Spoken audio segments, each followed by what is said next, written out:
The most attractive thing a man can do has absolutely nothing to do with his phone. In fact, it's the opposite.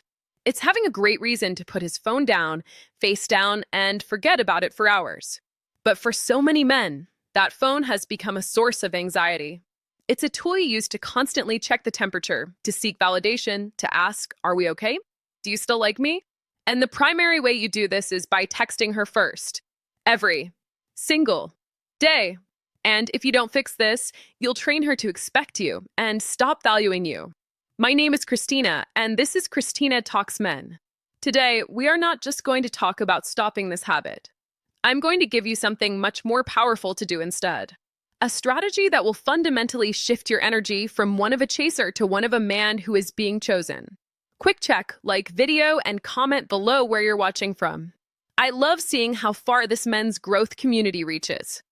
First, let's diagnose why the constant texting her first habit is so destructive to attraction. When you are always the one initiating, whether it's the good morning text or the how was your day text, you are setting a very clear pattern. You are communicating non-verbally that you are more invested than she is. You are the pursuer and she is the pursued. In the very early stages of dating, this can work. It's traditional. But as time goes on, this one-way initiation becomes a silent burden on her. Here's the unfiltered truth from my side. It starts to feel like an obligation. I've watched this happen in real time. A girl is excited at first, and then the same "good morning" text shows up every day.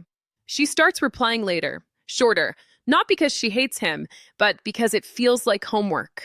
Every text from you is a little social contract she feels she has to fulfill. Your predictable good morning requires a good morning back. Your how's your day requires a summary of her day.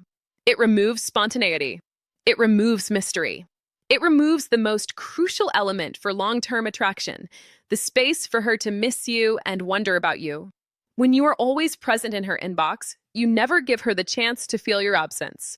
And a woman cannot desire a man whose absence she has never felt. Think of it like this: your attention is a currency. When you give it away for free, constantly, with no effort on her part, it becomes devalued. It's like a song on repeat. Even a great song becomes noise if you never turn it off. Why would she invest? So, the advice "stop texting her first" is simple, but it's incomplete. If you just stop, you'll sit there, staring at your phone, white-knuckling it, filled with anxiety. That's not a powerful position. You need to replace the bad habit with a good one. You need to redirect that energy. So, instead of texting her, I want you to build something. I don't mean a house. I mean build a moment, a story, a piece of your life that is so interesting that when you do decide to communicate, your text is an event, not an obligation. Let me break this down into 3 practical actions. Action number 1, instead of good morning, build your morning. Your urge to text her good morning comes from a desire to be the first thing on her mind. It's a bid for validation. I want you to flip that. I want you to make your mission the first thing on your mind. So tomorrow, instead of reaching for your phone, I want you to get up and build a victorious morning. Go to the gym and hit a new personal record. Read 10 pages of a book that expands your mind. Meditate for 5 minutes and get centered. Cook yourself a killer breakfast. Build a morning that is so productive and fulfilling that by 9 a.m., you've already won the day. Now, you're not texting her from a place of "I hope she replies." You're operating from a place of "I've already accomplished something great today." The energy is completely different. That's why when you do text later, it's not this. Good morning, it's something like, "Just finished a workout. Feels good to win the morning." Or even better, nothing at all. You let the silence speak for you. Action number 2, instead of "how's your day?" build your story. The "how's your day?" text is the most boring, low-effort text in existence. It's a request for her to entertain you. A man of value creates his own entertainment.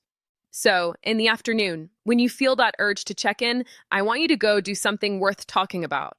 Call your funniest friend and have a 5-minute conversation that makes you laugh out loud. Go for a walk and take a picture of something interesting. Make progress on a project you're passionate about. Now you have ammunition. You have a story. So when you do text her later, it's not "how was your day?" Instead of "how was your day?" which puts all the work on her. It sounds like, You won't believe what just happened. Just saw something that reminded me of you, made me laugh. My day just took an unexpected turn. I'll tell you later. See the difference? You're sharing energy, not asking for it. It's you will not believe what my crazy uncle just said. Or just saw the most ridiculous thing on my walk. You are now sharing a piece of your compelling life, not asking for a report on hers. You are inviting her into your world.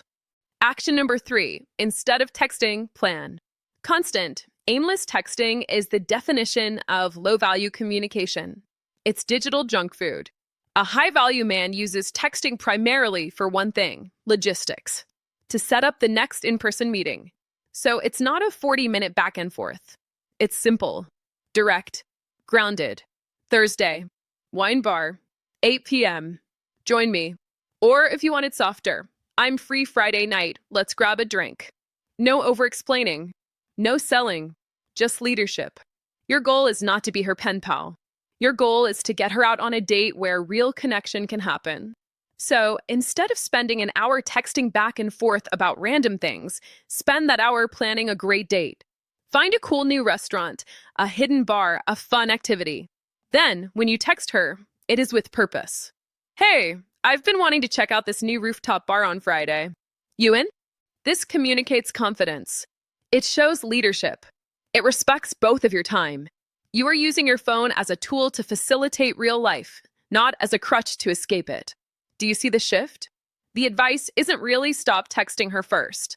It's start building a life that's more exciting than staring at your phone.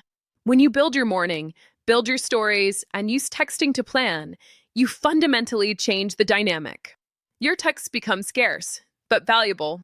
You are no longer seeking her attention. You are inviting her to share in your amazing life. She will start to feel that shift. She'll notice she hasn't heard from you, and that little spark of wonder will ignite. She will start reaching out first because she wants to be a part of the world you are so clearly building for yourself. You have to be willing to risk losing her in the short term by pulling back to gain her respect and attraction in the long term. If you are ready to stop being an entertainer and start being the main event, write the word build in the comments. A commitment to building your life first. And if you want more strategies on how to do that, make sure you're subscribed. Until next time, stop texting. Start building.